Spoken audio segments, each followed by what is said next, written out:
ನಮಸ್ಕಾರ ಸ್ನೇಹಿತರೆ ನಾನು ಈ ವಿಡಿಯೋದಲ್ಲಿ ಹೇಳ್ತಾ ಇರೋ ವಿಷಯ ಇನ್ನು ಎಷ್ಟೋ ಜನರಿಗೆ ಗೊತ್ತೇ ಇಲ್ಲ. ಯಾಕಂದರೆ ಇದು ಮೌನವಾಗಿ ನಡೀತಾ ಇರೋ ಒಂದು ಯೋಜನೆ. ಇದೊಂದು ಯೋಜನೆ ನಿಲ್ಲಿಸದೇ ಇದ್ದರೆ ನೂರಾರು ಗ್ರಾಮಗಳು ನಕ್ಷೆಯಿಂದನೇ ಅಳಿಸೋಗ್ತವೆ. ಆ ಒಂದು ನದಿ, ನೂರಾರು ಗ್ರಾಮಗಳು, ಸಾವಿರಾರು ಜೀವನಗಳು. ಇದು ಅಭಿವೃದ್ಧಿಯ ಕಥೆನ ಅಥವಾ ಮೌನವಾಗಿ ನಡೀತಾ ಇರೋ ನಾಶನ? ಸ್ನೇಹಿತರೆ, ಇಲ್ಲಿ ನಾನು ಹೇಳ್ತಾ ಇರೋದು ಉತ್ತರ ಕನ್ನಡ ಜಿಲ್ಲೆಯ ಜೀವನಾಡಿಯಾಗಿರುವ ಅಘನಾಶಿನಿ ನದಿಯ ಕತೆ.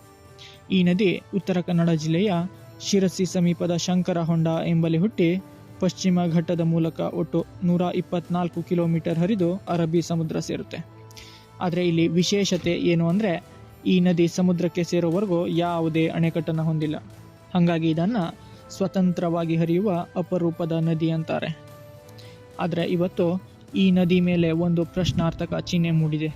ಅದೇನೆಂದರೆ, ಸರ್ಕಾರದ ಹೆಸರಲ್ಲಿ ಗೌಪ್ಯವಾಗಿ ನಡೀತಾ ಇರೋ ಅಘನಾಶಿನಿ ವೇದಾವತಿ ನದಿ ಸಂಪರ್ಕ ಯೋಜನೆ.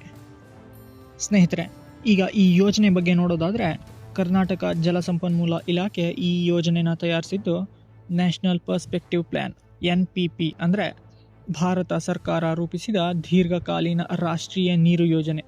ಇದರ ಅಡಿಯಲ್ಲಿ ನ್ಯಾಷನಲ್ ವಾಟರ್ ಡೆವಲಪ್ಮೆಂಟ್ ಏಜೆನ್ಸಿಯವರು ಈಗಾಗಲೇ ಗುರುತಿಸಿ ಇದರ ಪ್ರಾಥಮಿಕ ಅಧ್ಯಯನನ ಆರಂಭ ಮಾಡಿದ್ದಾರೆ. ಇದರ ಉದ್ದೇಶ ಏನಂದರೆ, ಪಶ್ಚಿಮಕ್ಕೆ ಹರಿತಾ ಇರೋ ಅಘನಾಶಿನಿ ನೀರನ್ನು ಪೂರ್ವಕ್ಕೆ ತಿರುಗಿಸಿ ಚಿತ್ರದುರ್ಗ ಜಿಲ್ಲೆಯ ವೇದಾವತಿ ನದಿಗೆ ಕಳಿಸೋದು.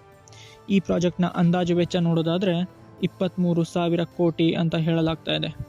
ಹಾಗೆ ಈ ಪ್ರಾಜೆಕ್ಟಿಂದ ಬಳಸ್ಕೋಬೋದಾದ ನೀರಿನ ಪ್ರಮಾಣ ಬರೋಬ್ಬರಿ 35 TMC ಅಂತ ಅಂದಾಜು ಮಾಡಲಾಗಿದೆ. ಅಷ್ಟೇ ಅಲ್ಲ, ಈ ನೀರನ್ನು 194 ಕಿಲೋಮೀಟರ್ ಪೈಪ್ಲೈನ್ ಮೂಲಕ ಚಿತ್ರದುರ್ಗದಲ್ಲಿರೋ ವಾಣಿ ವಿಲಾಸ ಅಣೆಕಟ್ಟಿಗೆ ತುಂಬಿಸೋಕೆ ಪ್ಲ್ಯಾನ್ ಮಾಡಿದ್ದಾರೆ. ಈ ಪೈಪ್ಲೈನ್ ಯಾವ ರೂಟಲ್ಲಿ ಹೋಗುತ್ತೆ ಅಂತ ನೋಡೋದಾದರೆ, ಇದು ಸಿದ್ದಾಪುರದಿಂದ ಆರಂಭ ಆಗಿ ಗೋಳಿಮಕ್ಕಿ, ಹಾರ್ಸಿಕಟ್ಟ, ಸಾಗರ, ಶಿವಮೊಗ್ಗ, ತರೀಕೆರೆ, ಅಜ್ಜಂಪುರದಿಂದ ಮುಂದೆ ಚಿತ್ರದುರ್ಗದಲ್ಲಿರೋ ಹಿರಿಯೂರ್ವರೆಗೂ ಇದೆ. ಸ್ನೇಹಿತರೆ, ಈಗ ಡ್ಯಾಮ್ ನಿರ್ಮಾಣ ಆಗ್ತಾ ಇರೋ ಸ್ಥಳದ ಬಗ್ಗೆ ನೋಡೋದಾದರೆ, ಇದಾಗ್ತಾ ಇರೋದು ಉತ್ತರ ಕನ್ನಡ ಜಿಲ್ಲೆಯ ಸಿದ್ದಾಪುರ ತಾಲೂಕಲ್ಲಿ. ಇಲ್ಲಿ ವಿಶೇಷ ಏನಂದರೆ, ಇಷ್ಟೊಂದು ದೊಡ್ಡ ಯೋಜನೆ ರಾಷ್ಟ್ರೀಯ ಮಟ್ಟದಲ್ಲಿ ನಡೀತಾ ಇದ್ರೂ ಸಹ ಅದರ ಬಗ್ಗೆ ಸ್ಥಳೀಯರಿಗೆ ಇದುವರೆಗೂ ಸಂಪೂರ್ಣ ಮಾಹಿತಿ ಇಲ್ಲ. ಇಲ್ಲಿಯ ಸ್ಥಳೀಯರಿಗೆ ಮಾಹಿತಿ ಇರೋ ಪ್ರಕಾರ ಈ ಯೋಜನೆ ಒಂದು ಡ್ಯಾಮನ್ನು ಹೊಂದಿದ್ದು ಕೇವಲ ಸಿದ್ದಾಪುರ ತಾಲೂಕಿನ ಬಾಳೆಕೊಪ್ಪದ ಹೆಮ್ಜಿನಿಗೆ ಮಾತ್ರ ಸೀಮಿತ ಅನ್ನೋದು. ಆದರೆ ವಿಷಯ ಬೇರೆನೇ ಇದೆ. ಈ ಯೋಜನೆ ಅಡಿಯಲ್ಲಿ ತಾಲೂಕಿನ ಕ್ಯಾದಗಿ ದೊಡ್ಡಮನೆ ಹತ್ರ ಇನ್ನೂ 2 ಡ್ಯಾಮ್ ನಿರ್ಮಾಣಕ್ಕಾಗಿ ಈಗಾಗಲೇ ಸರ್ವೆ ನಡೆದಿದೆ.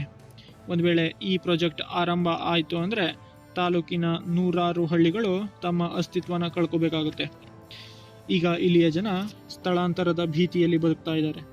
ಅಲ್ಲದೆ ಇಲ್ಲಿಯ ಸುಮಾರು 600 ಎಕರೆ ಅರಣ್ಯ ಭೂಮಿ ಮುಳುಗೋ ಅಪಾಯ ಕೂಡ ಇದೆ. ಈ ಪ್ರಾಜೆಕ್ಟ್ ಅಡಿಯಲ್ಲಿ ಸುಮಾರು 1.2 ಲಕ್ಷ ಮರಗಳನ್ನು ಕೂಡ ಕಡಿಯೋ ಸಾಧ್ಯತೆ ಬರಬಹುದು ಅಂತ ತಿಳಿದು ಬಂದಿದೆ. ಒಂದು ವೇಳೆ ಈ ಪ್ರಾಜೆಕ್ಟ್ ಕಾರ್ಯರೂಪಕ್ಕೆ ಬಂತು ಅಂದರೆ ಇದೇ ನದಿಯ ಸಹಜ ಹರಿವಿನ ಮೇಲೆ ಡಿಪೆಂಡ್ ಆಗಿರೋ ಕುಮಟಾದ ಮೀನುಗಾರರಿಗೂ ಕೂಡ ತೊಂದರೆ ಇದೆ. ಅಷ್ಟೇ ಅಲ್ಲ, ಇದರಿಂದ ಉತ್ತರ ಕನ್ನಡ ಹಾಗೂ ಶಿವಮೊಗ್ಗ ಜಿಲ್ಲೆಯಲ್ಲಿ ಸ್ಥಳೀಯ ರೈತರಿಗೂ ಸಹ ನೀರಿನ ಪ್ರಾಬ್ಲಮ್ ಉಂಟಾಗ್ಬೋದು. ಸ್ನೇಹಿತರೆ, ಅಘನಾಶಿನಿ ಕಣಿವೆ ಇರೋದು ವೆಸ್ಟರ್ನ್ ಘಾಟ್ಸ್ ಭಾಗದಲ್ಲಿ. ಇದು 2012ರಲ್ಲಿ ವನ್ಯಜೀವಿ ಅಭಯಾರಣ್ಯ ಅಂತ ಘೋಷಣೆ ಕೂಡ ಆಗಿದೆ. ಇದು ಅತ್ಯಂತ ಸೂಕ್ಷ್ಮ ಪರಿಸರ ಹಾಗೂ ಭೂಕುಸಿತಕ್ಕೆ ಒಳಗಾಗೋ ಭೂಪ್ರದೇಶನೂ ಕೂಡ ಹೌದು.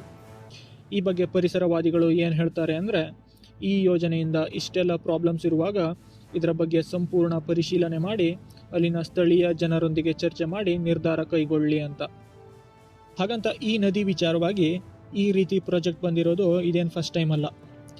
1980-90ರ ಟೈಮಲ್ಲೇ ಈ ನದಿಗೆ ಜಲವಿದ್ಯುತ್ ಯೋಜನೆ ಪ್ರಸ್ತಾಪ ಆಗಿದ್ವು. ಸಾರ್ವಜನಿಕರ ವಿರೋಧದಿಂದ ಅವು ರದ್ದಾದವು. ಮತ್ತೆ 2017ರಲ್ಲೂ ಕೂಡ ಈ ನದಿ ನೀರು ತಿರುಗಿಸುವ ಚರ್ಚೆ ಶುರುವಾಗಿತ್ತು. ಆವಾಗಲೂ ಕೂಡ ಸ್ಥಳೀಯ ನಾಯಕರು ಮತ್ತು ಧಾರ್ಮಿಕ ನಾಯಕರ ವಿರೋಧ ವ್ಯಕ್ತ ಆಗಿದ್ದರಿಂದ ಈ ವಿಷಯನ ಅಲ್ಲಿಗೆ ಬಿಟ್ಟಾಯಿತು. ಇವಾಗ ಮತ್ತೆ ಅಘನಾಶಿನಿ ವೇದಾವತಿ ನದಿ ಸಂಪರ್ಕ ಯೋಜನೆ ಅನ್ನೋ ಹೆಸರಲ್ಲಿ ಮತ್ತೊಂದು ಚರ್ಚೆ ಶುರುವಾಗಿದೆ. ಆದರೆ ಈ ಬಾರಿ ಇದರ ವಿರುದ್ಧ ಧ್ವನಿ ಎತ್ತಬೇಕಾಗಿರೋದು ನಾವು. ಈ ಯೋಜನೆಯ ಸಂಪೂರ್ಣ ಸತ್ಯ ಏನು? ಇದರ ವಿವರವಾದ ಯೋಜನಾ ವರದಿ ಇನ್ನು ಯಾಕೆ ಲಭ್ಯ ಆಗಿಲ್ಲ? ಈ ಯೋಜನೆಗೆ ಜನರ ಒಪ್ಪಿಗೆ ಇದೆಯಾ? ಈ ಎಲ್ಲ ಪ್ರಶ್ನೆಗಳನ್ನು ಈಗ ಸರ್ಕಾರಕ್ಕೆ ನಾವು ಕೇಳಬೇಕು. ಅದೇ ಕಾರಣದಿಂದ ಜನವರಿ 11ನೇ ತಾರೀಕು ಭಾನುವಾರ ಶಿರಸಿಯ MES ಕಾಲೇಜ್ ಮೈದಾನದಲ್ಲಿ ಒಂದು ಬೃಹತ್ ಸಮಾವೇಶ ಹಮ್ಮಿಕೊಳ್ಳಲಾಗಿದೆ.